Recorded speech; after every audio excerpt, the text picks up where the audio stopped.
The Eight Pillars of Prosperity by James Allen, 1911. Okay, I'm going to read from the second pillar, economy. It is said of nature that she knows no vacuum. She also knows no waste. In the divine economy of nature, everything is conserved and turned to good account. Even excreta are chemically transmuted and utilized in the building up of a new forms.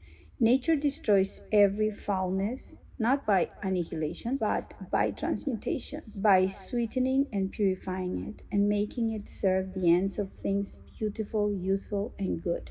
That economy, which in nature is a universal principle, is in man a moral quality. And it is that quality by which he preserves his energies, or her energies, I would say, and sustains his or her place as a working unit in the scheme of things. Financial economy is merely a fragment of this principle, or rather, it is a material symbol of that true economy which is purely mental, and it is transmutation spiritual. The financial economy exchanges coppers for silver, silver for gold, and gold for notes, and now notes for Bitcoin or crypto.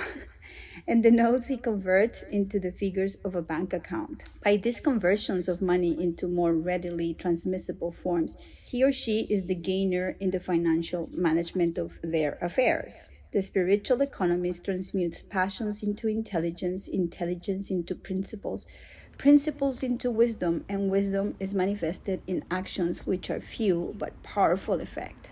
By all these transmutations, he or she is the gainer in character and in the management of his or her life. True economy is the middle way in all things, whether material or mental, between waste and undue retention. That which is wasted, whether money or mental energy, is rendered powerless. That which is selfishly retained and hoarded up is equally powerless. To secure power, whether of capital or mentality, there must be concentration, but concentration must be followed by legitimate use. The gathering of money or energy is only a means. The end is use, and it is use only that produces power. An all-around economy consists in finding the middle way in the following 7 things: money, food, clothing, recreation, rest, time, and energy. Money is the symbol of exchange and represents purchasing power. Now, this is my note. There's a very big difference between price and value, but that later. He who is anxious to acquire financial wealth, as well as he who wishes to avoid debt, must study how to apportion his expenditure in accordance to his income, so as to leave a margin of ever-increasing working capital, or to have a little store ready in hand for any emergency. Money spent in thoughtless expenditure, in worthless pleasures and harmful luxuries, is money wasted and power destroyed. I'm just going to keep on reading little bits here there. Recreation is one of the necessities of life. Every man and woman should have some definite work as the main object in their life. No way, Jose, we don't have to do that. It is an old saying that time is money. It is in the same way as health and strength and talent and genius and wisdom, in accordance with the manner in which it is used. And to properly use it, the minutes must be seized upon as they come, for once they're past, they can never be recalled. The day should be divided into portions, and everything, work, leisure, meals, and recreation, should be attended to in its proper time, and the time of preparation should not be overlooked or ignored. So I'm reading this book from, I just, woke up and I did a meditation, and then I just grabbed the first book that I felt from my bookshelf, and I had bought this book probably in the 2000s when I was doing a lot of yoga at the Sivananda place in New York City, and caught my attention. Then I don't think I ever really read it, so it's interesting that I pick it up randomly. I like the title. And I'm writing about money and values and crypto economies and inflation and all that. So here it says, energy is economized by the formation of good habits. All vices are reckless and expensive. There's a kind of morality reading this book, which I'm not very attached to. I just want to see why I pick up this book.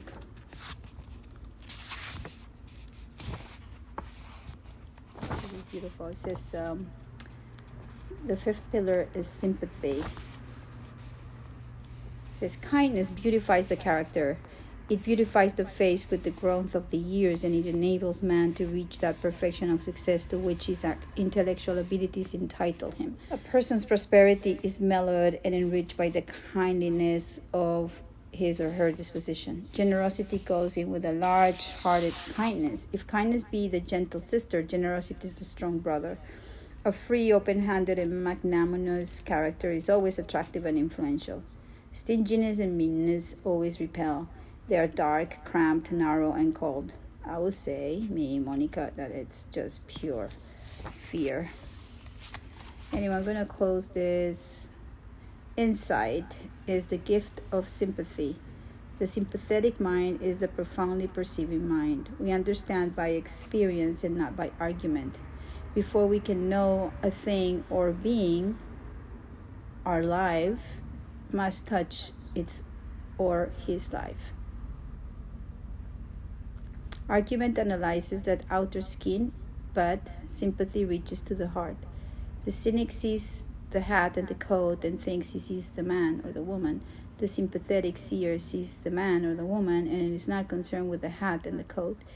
In all kinds of hatred, there is separation by which each misjudges the other. In all kinds of love, there is a mystic union by which each knows the other. Sympathy, which comes from the Greek, to be together in pathos, being the purest form of love, sees the heart of man and things. Shakespeare is the greatest poet because he has the largest heart. No other figure in all literature has shown such a profound knowledge of the human heart. Wow, that's... Let's read the last phrase out of like...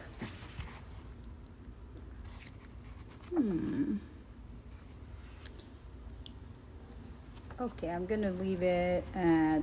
Can't find anything randomly. Let's read the very beginning to see.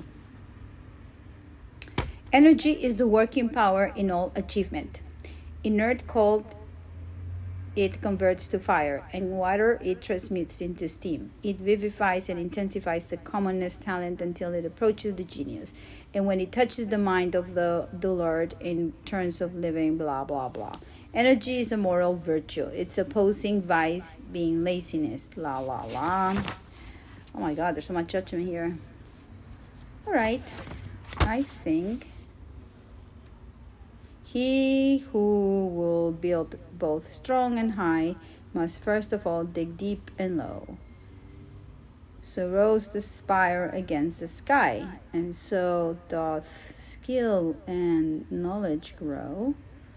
So with well-ordered strenuousness, raise thou thy structure of success. Okay. Happy full moon in Sag.